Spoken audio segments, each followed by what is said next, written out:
Une nouvelle dimension vient de s'ajouter à la crise entre Washington et Téhéran. La montée en puissance de la Chine en tant que soutien stratégique de l'Iran. Nous ne sommes plus face à une simple confrontation bilatérale entre les États-Unis et la République islamique. Ce qui se joue désormais dépasse le cadre régional. C'est un test grandeur nature de l'équilibre mondial des puissances.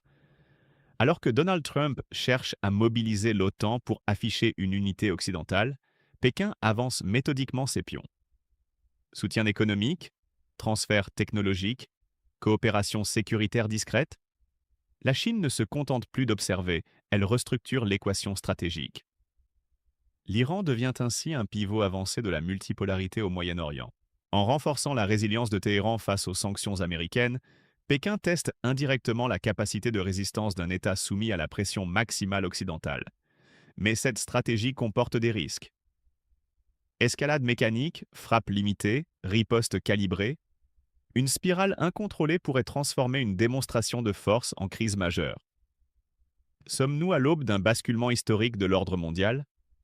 Assiste-t-on à la fin d'une ère où les sanctions américaines suffisaient à faire plier un adversaire isolé? Dans cette analyse approfondie, nous allons décrypter le rôle central de la Chine, la stratégie de Trump vis-à-vis de l'OTAN, les risques d'escalade militaire et les conséquences possibles pour l'équilibre mondial. Installez-vous confortablement, car ce qui se joue ici dépasse largement le Moyen-Orient. La Chine comme bouclier stratégique de l'Iran. La dynamique actuelle au Moyen-Orient ne peut être comprise sans analyser le rôle central de la Chine. Pékin ne se contente plus d'appels au dialogue ou de déclarations diplomatiques tenues prudentes. Elle agit désormais comme un véritable bouclier stratégique pour l'Iran, en renforçant sa résilience économique, technologique et indirectement militaire face aux pressions américaines. Depuis le rétablissement des sanctions américaines, l'Iran a vu son économie sévèrement fragilisée. Pourtant, le pays n'a pas été isolé comme Washington l'espérait. La Chine est devenue l'un des principaux acheteurs du pétrole iranien, souvent à travers des mécanismes commerciaux indirects ou des accords discrets. Ce flux énergétique constitue une source vitale de devises pour Téhéran. Il permet au régime iranien de maintenir ses dépenses publiques, de financer ses infrastructures stratégiques et de stabiliser sa monnaie malgré l'embargo. Mais l'aide chinoise ne s'arrête pas au secteur énergétique. Pékin fournit également un soutien technologique dans des domaines clés. Télécommunications, cybersécurité, surveillance numérique, infrastructures portuaires et ferroviaires. Ces investissements s'inscrivent dans la stratégie globale chinoise des nouvelles routes de la soie, qui visent à sécuriser des corridors économiques reliant l'Asie à l'Europe, en passant par le Moyen-Orient.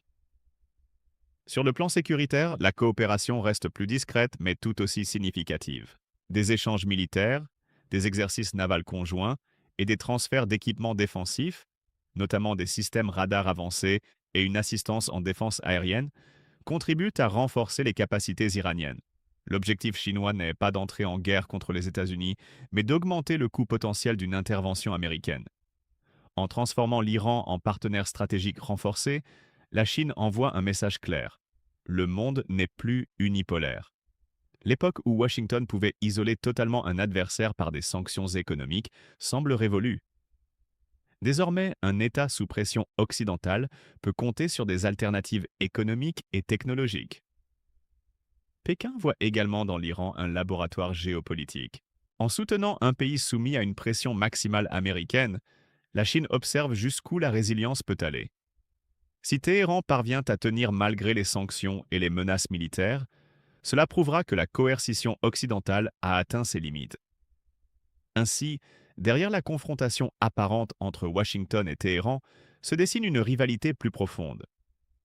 Celle entre une puissance établie cherchant à préserver sa domination et une puissance montante qui teste méthodiquement les contours d'un nouvel ordre mondial multipolaire. Le piège stratégique de Trump pour l'OTAN, face au renforcement du partenariat entre la Chine et l'Iran, la réponse américaine ne se limite pas au déploiement militaire. Elle s'inscrit également dans une manœuvre politique visant à consolider le camp occidental. C'est ici qu'intervient la stratégie de Donald Trump vis-à-vis de l'OTAN. À première vue, la sollicitation de l'OTAN pourrait apparaître comme un retour au multilatéralisme classique. Mais l'objectif est plus subtil. Trump cherche avant tout à créer une image d'unité occidentale face à l'axe Pékin-Téhéran. Il s'agit d'envoyer un signal stratégique. Les États-Unis ne sont pas seuls, et toute escalade contre leurs intérêts engagerait l'ensemble du bloc transatlantique. Cette posture répond à une double logique. D'un côté, elle vise à dissuader l'Iran en montrant que toute attaque contre des intérêts américains pourrait déclencher une réaction collective.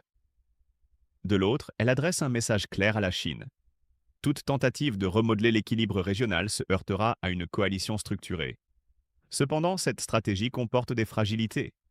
Les capitales européennes ne partagent pas nécessairement l'enthousiasme d'un engagement militaire accru au Moyen-Orient. Plusieurs États membres redoutent qu'une confrontation directe ne provoque un choc énergétique majeur. Une perturbation du détroit d'Ormuz pourrait entraîner une flambée des prix du pétrole, affectant lourdement les économies européennes déjà fragilisées par l'inflation et les tensions géopolitiques. En sollicitant l'OTAN, Trump cherche également à verrouiller l'Europe, c'est-à-dire à réduire sa marge de manœuvre diplomatique. Une fois engagés dans une posture commune, les alliés européens auraient plus de difficultés à adopter une position indépendante ou conciliatrice vis-à-vis de Téhéran. Mais ce calcul est risqué. Si l'alliance apparaît divisée ou réticente, cela pourrait affaiblir la crédibilité occidentale. Une fracture transatlantique donnerait du poids à la narrative chinoise d'un Occident fragmenté et en perte d'influence.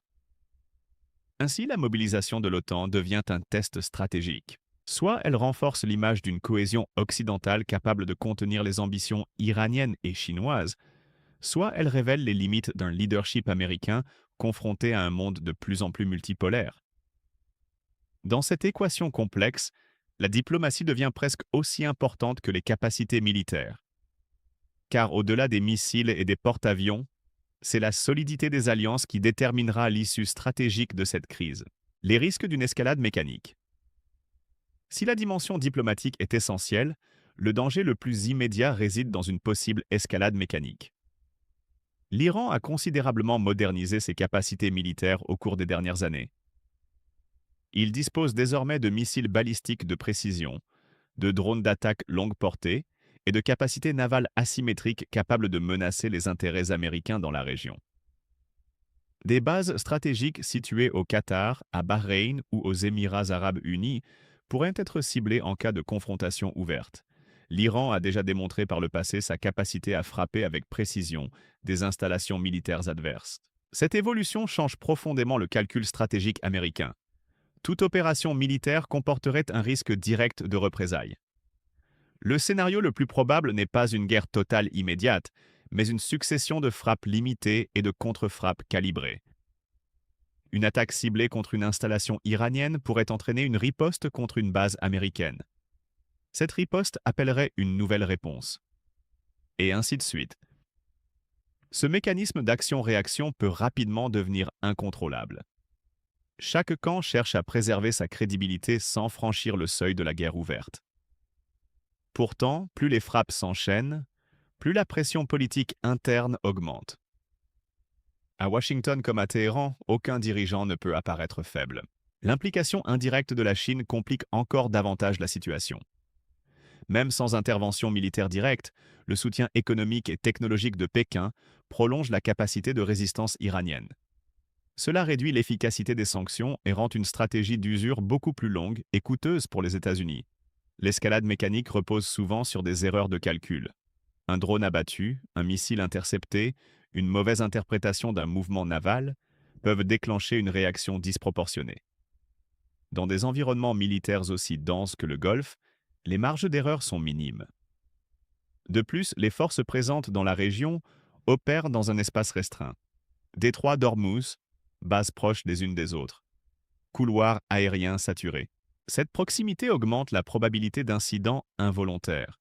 Le véritable danger n'est donc pas nécessairement la volonté délibérée de déclencher une guerre, mais la dynamique cumulative des ripostes. Une spirale de frappe limitée pourrait rendre l'intervention américaine politiquement intenable, tout en poussant l'Iran à intensifier sa posture défensive. Dans ce contexte, la stabilité régionale repose sur un équilibre extrêmement fragile, où chaque décision tactique peut avoir des conséquences stratégiques majeures. Un basculement de l'ordre mondial. Au-delà des mouvements militaires et des manœuvres diplomatiques, cette crise révèle une transformation beaucoup plus profonde, celle de l'ordre mondial. Pendant des décennies, les États-Unis ont pu imposer leur volonté à des États isolés grâce à une combinaison de sanctions économiques, de supériorité militaire et de pression diplomatique. Mais aujourd'hui, cette mécanique rencontre une résistance structurée. Le soutien stratégique de la Chine à l'Iran change l'équation. Pékin n'intervient pas frontalement, mais elle offre à Téhéran un filet de sécurité économique et technologique. Cela affaiblit l'efficacité des sanctions américaines et démontre qu'un État ciblé peut survivre s'il bénéficie d'un appui extérieur solide. Si l'Iran parvient à résister durablement à la pression occidentale, cela enverra un signal mondial puissant. D'autres pays sous sanctions pourraient se conclure qu'il existe désormais des alternatives au système dominé par Washington. Ce serait un précédent stratégique majeur. Dans cette perspective, la crise actuelle dépasse largement le Moyen-Orient. Elle devient un test de crédibilité pour la puissance américaine. La question n'est plus seulement de savoir si Washington peut frapper, mais si elle peut contraindre durablement un adversaire soutenu par une grande puissance rivale. Pour les États-Unis, l'enjeu est aussi symbolique. Il s'agit de préserver le principe selon lequel la domination militaire et financière américaine demeure centrale dans l'architecture internationale. Pour la Chine, l'objectif est différent. Démontrer qu'un monde multipolaire est non seulement possible, mais déjà en construction. Cette rivalité structurelle ne se manifeste pas uniquement par des porte-avions ou des missiles. Elle s'exprime à travers les réseaux énergétiques, les corridors commerciaux, les alliances régionales et les flux technologiques. L'Iran devient ainsi un point de friction où se rencontrent ces deux visions du monde. Nous assistons peut-être à la fin d'une ère unipolaire et au début d'un équilibre plus fragmenté, où aucune puissance ne peut agir sans prendre en compte les réactions d'autres blocs majeurs. La crise actuelle n'est donc pas seulement une confrontation régionale. Elle pourrait marquer un tournant historique, révélant que la capacité de coercition américaine n'est plus absolue et que l'ordre international entre dans une phase de recomposition profonde. L'équilibre mondial est en mutation. Et ce qui se joue aujourd'hui entre Washington, Pékin et Téhéran pourrait définir les règles du jeu stratégique pour les décennies à venir.